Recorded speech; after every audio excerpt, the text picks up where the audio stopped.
Hey guys, Drifter here. Welcome to Black Ops 3 In Depth. In today's episode, we're going to be reviewing the brand new NX ShadowClaw, which is the crossbow weapon that was added in DLC, not a map pack DLC, not a season pass DLC, but unfortunately random supply drop DLC. You can get this in common or rare supply drops, either with crypto keys, which you earn in-game, or by spending a lot of COD points. Most people, I feel, are probably getting them the COD point route just because of how long it takes to earn crypto keys.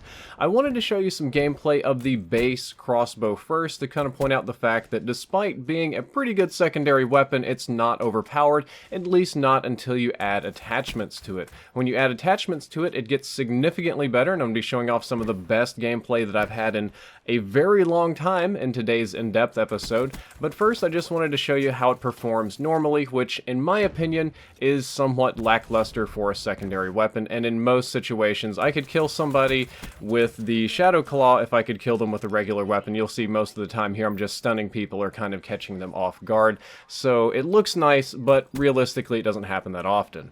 What you'll experience with the single weapon most often looks a lot like the set of clips you're about to see, which is all of my fails from the same game you were just watching. If you get shot while you're shooting this weapon, the flinch will kick up really hard. It's kind of actually difficult to use in close quarters combat, even though it is better at close quarters combat. Difficult to use at long ranges, especially if your opponent can do something as radical as sidestep just a little bit. Elevation changes tend to screw you up, and almost anything that can go wrong in a gunfight will go wrong with the NX ShadowClaw. So with the base weapon without any attachments, expect to die a lot. However, with attachments it gets much better. First and foremost, it fires tiny arrows that one-hit kill. Being a one-hit kill weapon is what I think makes it so popular and what makes people so angry at it, because it kills them in one hit and they feel like they die instantly. It's not an instant kill because you are firing projectiles that do have travel time. Instead of having multiple hits, you have to wait for your arrows to get over there, but if you do hit anybody, they will die instantly, which is awesome, especially for a secondary weapon. The arrow's speed and arc is similar to that of the Black Ops 1 Ballistic knife, maybe a little bit slower. This weapon very strongly reminds me of that good old BO1 ballistic knife in that you can do it very well at close range if you have good accuracy or if they're kind of coming directly at you. Medium range is really where it shines, and long range is very, very difficult. I feel that if anything, the arrows might fire somewhat slower than the Black Ops 1 ballistic knife and arc just a little bit more, but then again they are firing heavier projectiles. I decided to load up Nuketown to give you a visual reference for the arc on these arrows, and as you can see when I shoot it, it doesn't arc too much at close range. Almost kind of gave the mannequin there a little chubby, but at long range it has very significant arc and is going to be much more difficult to calculate, especially if your target is moving. Just a little bit of sidestepping and you have to aim up and arc, it's very difficult. Another thing I wanted to show you is that aiming down sights makes no difference whatsoever. If I shoot straight ahead or ADS, it doesn't make any difference in the trajectory or the path. It just wastes time and slows down and actually obstructs my screen a little bit. So for the entire in-depth episode, I'm going to be hip-firing this weapon, and I strongly recommend that you also hip-fire the ShadowClaw, because doing anything else is a complete waste of time.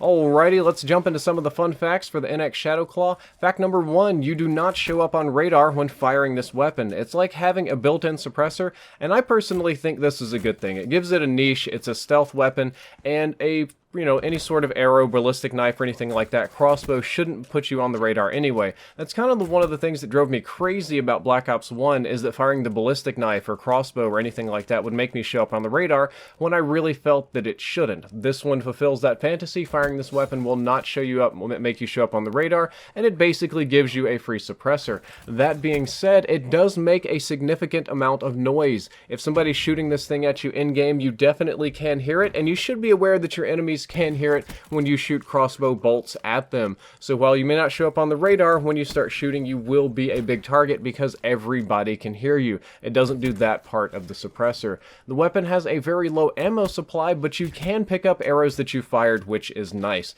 It works almost identical to the tomahawk mechanic in this game. The arrows that you fired glow green. You can run over them and pick them up. I have noticed that when I shoot somebody in the body and kill them, that arrow tends to disappear, and for some reason they're just kind of finished finicky in general about what arrows you can and can't pick up. There's a lot of times I'll walk over them and it just doesn't pick up whatsoever. But do keep in mind that without Scavenger, you're going to have a very difficult time because you only start out with 12 total arrows, or if you run Akimbo, it's 24. Not a whole lot. Some of them disappear, some can't be picked up, and you can burn through them very, very quickly. Even with Scavenger, you can't get any, or not much more reserve ammo. So ammo concerns are a huge, huge deal with this weapon. Rate of fire is 200 rounds per minute, which is, you know, it's not super fast, but it's definitely spammable. It definitely hits that good old SVU, Drakon kind of area where you feel like you can spam this weapon, kind of like the Breachy. Like you can just dump darts on people. When you run it Akimbo, the rate of fire is approximately 400 RPM, or it doubles it. And when you run it Akimbo, I suggest that you stagger fire instead of firing two at the same time, because they're one-hit kills and it doesn't matter. Stagger fire and gives you a much better chance of killing people.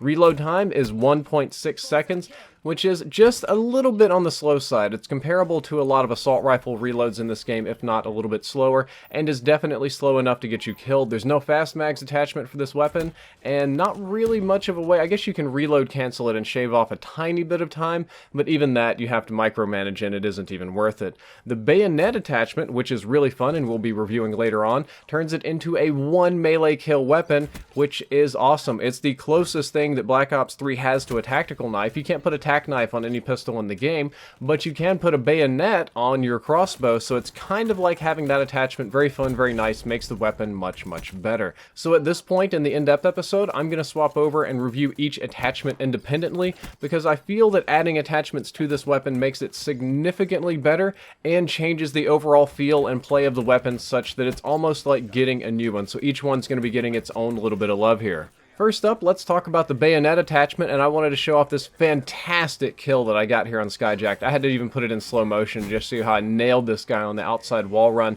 I am using the bayonet. I know I didn't get him with the bayonet, but the bayonet attachment is a good attachment for the NX ShadowClaw. What makes it so good is that it gives you some sort of fallback in your close range fights. When you're using it this way, you still have to use the single default primary one dart shooting ability, which is kind of hard to aim and somewhat fluky.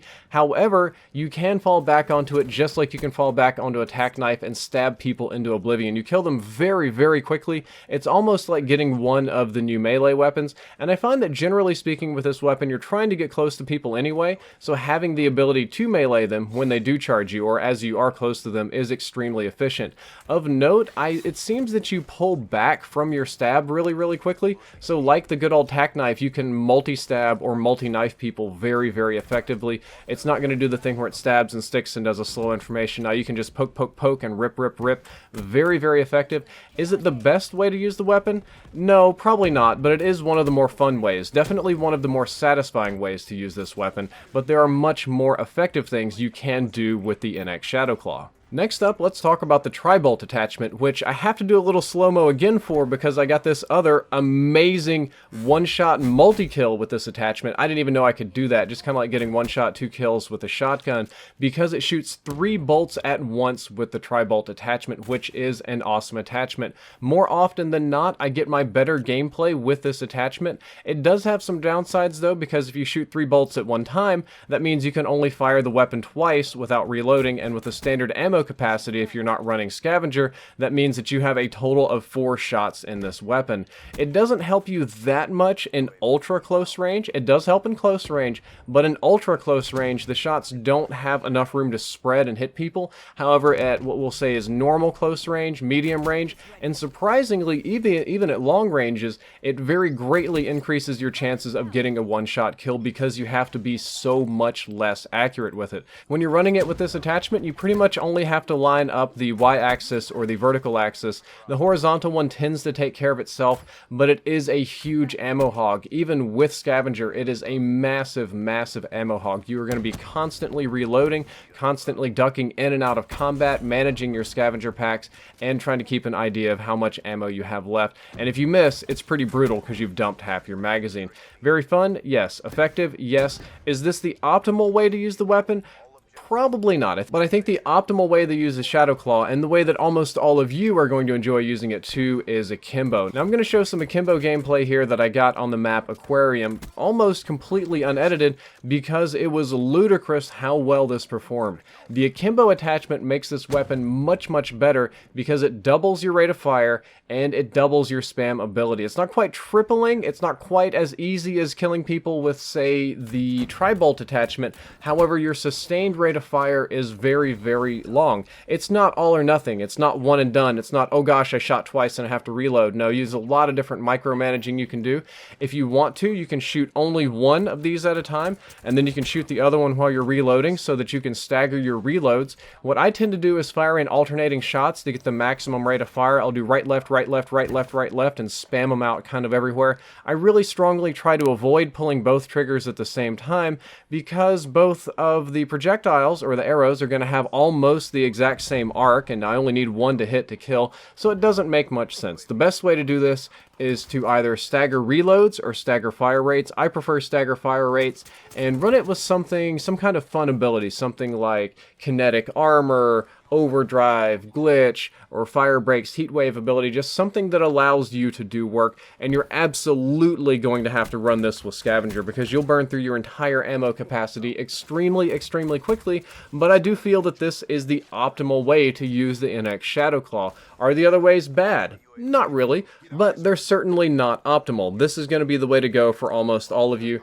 but almost every attachment is good. For class building, I can make some good perk recommendations as well. This works very good with fast hands because it reduces your sprint out time and therefore allows you to fire much faster after recovering from sprinting, which you're going to be doing a lot. Scavenger is almost essential to use this as a right proper weapon because of how quickly you're going to waste all of your darts or arrows and be able to not pick them up, so you have to run Scavenger. Take Scavenger over fast hands if you have to. And finally, Ghost is a good perk as well because you're going to be sprinting. The weapon is by default silent, so you might as well go ahead and put this on and stay off the radar. And in this in-depth episode, you see me challenge a lot of people with it. You see me go in deep and try and get flashy kills. That's fun. It makes for a good and entertaining episode, but really the way to do with this weapon is to shoot people in the back and just kind of be an annoying little butt munch. So now the question becomes, is this weapon overpowered? Is Reddit right? Is it broken? Is it pay to win? In my opinion, no. I think that the base weapon with no attachments is kind of terrible, really. I don't think it's very good at all until you start putting attachments on it. When you put the melee attachment on it, or the bayonet attachment, it gets significantly more usable and fun, but is it great? No. When you put the Tribolt attachment on it, it's almost like the shotgun pistol. It starts getting a little bit annoying to people because you can kind of spam it, but you're still at a disadvantage with reloading. When you put the Akimbo attachment on it, now it's becoming a right properly usable weapon. I'm not going to go so far as to say it's overpowered because it is difficult to use, but I am going to say that it's just as good as a regular weapon when you're running Akimbo on it. Like, seriously, Akimbo is pretty good here. Overall, I think it's fairly niche. I don't think this is going to be replacing people's primary weapons. I don't think you're going to get to see Aches or Scump or anybody pull this out in competitive if they allow DLC this year. And in most of this episode, I think many of you would agree with me that most of the kills I got, I could have got with a normal weapon in a similar amount of time. A few niche situations, yes, it performs well, but I could have just as easily killed most of these people with a normal assault rifle, shotgun, submachine gun, or something like that. And as it seems with most of the random weapons, they seem kind of weak. This one might actually be stronger than the MX Garand and the Marshall 16 pistol, but it seems like if Treyarch's adding new weapons, they should at least keep them niche, keep them fun, and keep them from being broken. So I don't think these are broken. I think they're definitely annoying when you get killed by them, just because of how quickly it seems like you're dying. You're not counting how many shots the other guy missed or how he set up or anything, but definitely a decent weapon, probably the best in the entire set of the new weapons, and I'm very glad that I unlocked it. Guys, that's all for this in-depth episode. I hope you enjoyed it. I hope you learned something useful. If you did, don't forget to like, favorite, and subscribe to the channel. The previous episode was Battery In-Depth, the Specialist. The next episode, we're going to be doing Profit In-Depth, and I think I'm going to show any of my leftover gameplay here at the end of the episode, because I got a lot of good gameplay. Drifter out. Securing C. UAV inbound.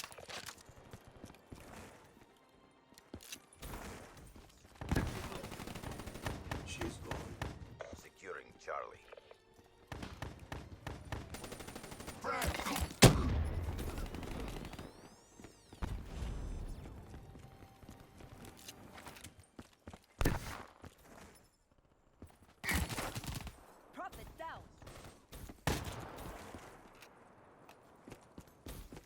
Not one yet. Keep it tight. Friendly care package incoming. Spotter neutralized. Losing Alpha.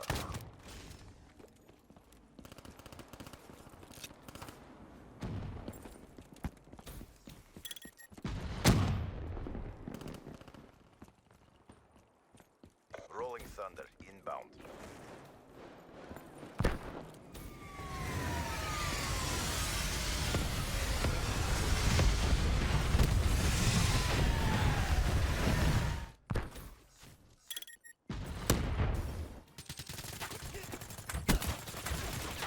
Down.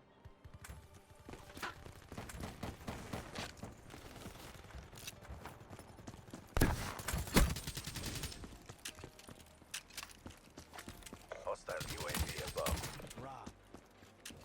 Securing Bravo. Me secure.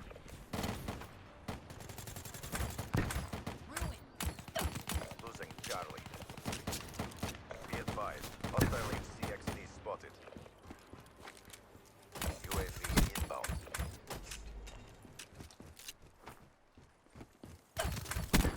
Infantry killed. Enemy took B. Be advised. Hostile UAV incoming. Wasted.